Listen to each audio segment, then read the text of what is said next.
Hana, doa ibu yang mengubah bangsa. Doanya menembus langit dan mengguncang sejarah bangsa. Hana hidup dalam masa yang gelap secara rohani, di mana saat itu zaman hakim-hakim, saat suara Tuhan jarang terdengar, mandul secara fisik, tapi subur secara iman. Dalam kepedihan, dia tidak mengutuk, tidak balas dendam, melainkan dia membangun mesbah doa. Walau dicemooh Penina, saingannya, madu suaminya, dia tidak dipahami dan disalah mengerti seorang imam bernama Eli. Namun dia tetap rendah hati dan gigih di hadapan Tuhan. Hana bukan hanya berdoa untuk anak, tapi dia menyerahkan anak itu kembali bagi panggilan Tuhan. Dia tidak egois, dia tidak hanya minta solusi, tapi dia mempersembahkan sejarah. Wow, dari Hana kita berdoa, kita semua bisa meneladani Hana. Dari sini ada 3 pesan utama. Yang pertama, doa yang menangis dengan hati yang tulus, hati yang hancur, mengandung misi. Hana tidak hanya menangis karena luka, tetapi berdoa karena panggilan. Benih yang ditanam dalam tanah gelap dan air mata adalah air hujan yang menyuburkan. So, jangan hanya menangis untuk dirimu, tapi tangisilah generasi, bangsa, dan rencana Tuhan.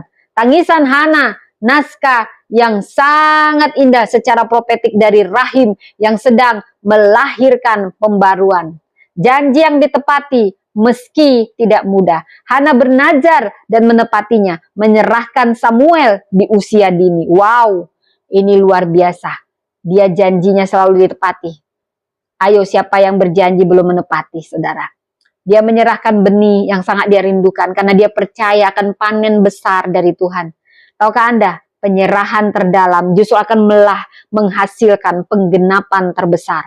Janjimu pada Tuhan adalah jembatan yang tidak terlihat menuju pengaruh yang kekal.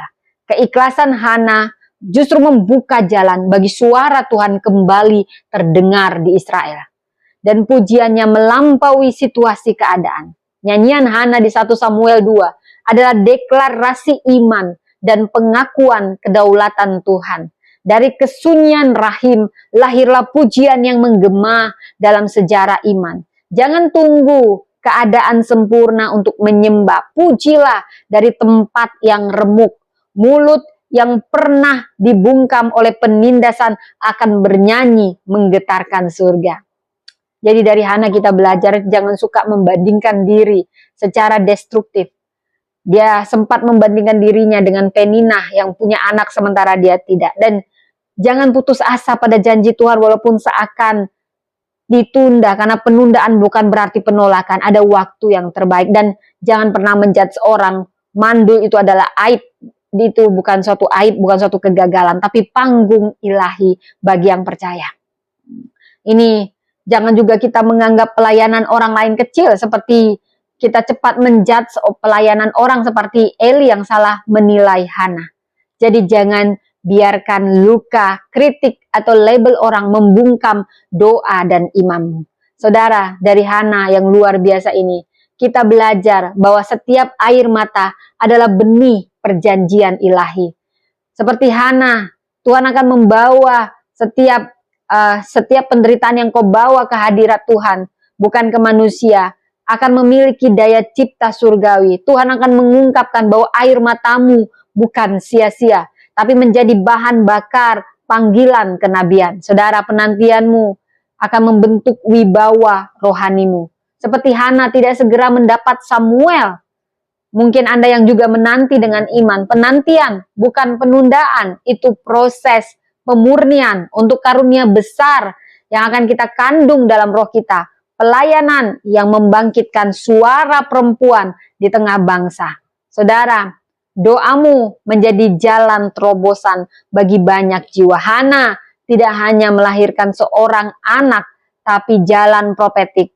Juga doamu membuka jalan bagi perempuan yang patah, yang diam, yang terlupakan. Pelayananmu bukan suatu program, tapi pewahyuan yang akan Tuhan tegaskan. Inilah musim kebangkitan bagi setiap orang seperti Hana dari seluruh penjuru. Dan kau akan dipakai Tuhan menjadi trompetnya. Tuhan telah memperhatikan penderitaanku dan memberi aku seorang anak laki-laki, kata Hana. Dan Hana menyerahkannya kepada Tuhan seumur hidupnya, menjadi milik Tuhan. Wow, itu 1 Samuel 27 ayat sampai 28. Di Yesaya 40 ayat 29 juga kita ingat bagaimana Ia memberikan kekuatan kepada yang lemah dan menambah semangat kepada yang tiada berdaya. Tuhan melihat air mata kita dan mendengar jerit doa kita. Tuhan sendiri yang akan menjadikan siapapun Anda menjadi ibu rohani bangsa-bangsa. Panggilanmu saat ini dipertegas. Engkau adalah suara yang membangkitkan setiap orang di tanah yang gersat. Kau bukan sekedar pembicara pengkhotbah, tapi penjala rahim rohani yang membawa misi Hana bukan untuk dikenal, tapi melahirkan generasi yang mengenal Tuhan. Pelayanmu lintas generasi, lintas denominasi, lintas luka, karena engkau sendiri telah mengalami ketiganya. Tangisanmu tidak sia-sia, doamu akan menoreh sejarah. Seperti dikatakan di 1 Samuel 1 ayat 11, dan sebab aku telah memperhatikan penderitaanmu dan tidak melupakan air matamu, dari rahimmu akan lahir dampak, dari doamu akan lahir generasi yang mengubah zaman. Saudara, saya berdoa seperti Hana, kisahmu bukan hanya kisah masa lalu, tapi cermin masa kini atas hidupmu. Seperti Hana, kita semua dipanggil, mungkin dari luka air mata, itu bukan akhir, tapi awal gerakan.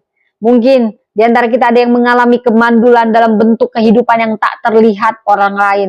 Mungkin dalam penantian, dalam kerinduan, dalam kehampaan batinnya, dalam ketidakpastian, dalam perjalanan, pelayanan atau apapun. Namun kisah Hana ini, jangan membuat kita putus asa. Jangan diam, tapi berserulah kepada Tuhan, karena Tuhan mendengar. Doamu diam-diam telah mengandung perubahan. Tangisanmu adalah kontraksi dari kelahiran generasi. Apa yang dilahirkan dari rahim doamu bukan hanya seorang Samuel nantinya, tapi gelombang orang-orang yang terbangkitkan. Dari rahim rohani akan lahir suara yang melayani. Bukan hanya dengan mikrofon, tapi dengan minyak urapan. Bukan sekedar pelayanan, tapi jawaban dari doa ribuan wanita dan setiap orang yang tidak bisa bersuara. Dan kau akan bersuara. Kau bukan wanita biasa. Seperti Hana, engkau wanita yang doanya akan menulis sejarah di dunia roh. Tangisanmu adalah bahasa surgawi yang didengar Tuhan. Apa yang dunia anggap sebagai kelemahanmu adalah ruang Allah menyatakan kuasanya. Kau bukan perempuan yang dilupakan. Engkau adalah Hana zaman ini. Engkau sedang mengandung jawaban bagi generasimu. Jangan hentikan doamu, karena langit sedang membentuk Samuel dari doamu. Saudara, katakan, kami seperti Hana. Aku seperti Hana. Aku menolak diam. Aku memilih berdoa. Jangan mengasihani diri dan terintimidasi dengan situasi. Kamu bukan sekedar peminta. Kamu mengandung nubuatan. Doa mengandung dampak. Air mata bukan kelemahan, tapi benih kemuliaan. Ini yang akan melahirkan pemimpin yang bukan dari rahim fisik, tapi dari rahim iman. Dan bukan karena kita kuat, tapi karena doa kuasa ilahi mengandung kekuatan surgawi. Saudara, ini nubuatan yang Tuhan beri. Dan saya mau katakan, tangisanmu tidak sia-sia. Siapapun Anda yang mendengar ini, engkau akan menjadi suara yang membangkitkan setiap orang. Dan siapapun Anda bukan suatu kebetulan, saudara.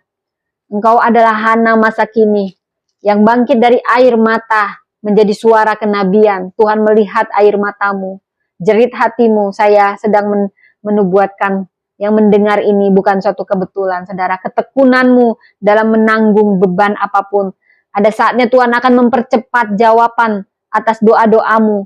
Karena seperti Tuhan mempercayakan Samuel pada Hana, demikian juga Tuhan akan mempercayakan generasi yang mengubah bangsa ke dalam tangan pengasuhan rohanimu. Engkau akan melahirkan banyak Samuel, anak-anak rohani, pemimpin-pemimpin kenabian, perempuan-perempuan kuat yang berdiri di gerbang kota, Pelayananmu bukanlah hasil ambisi, tapi jawaban dari rasa sakit yang dipersembahkan. Dari rahim rohanimu akan lahir misi-misi surgawi. Tuhan tidak melupakan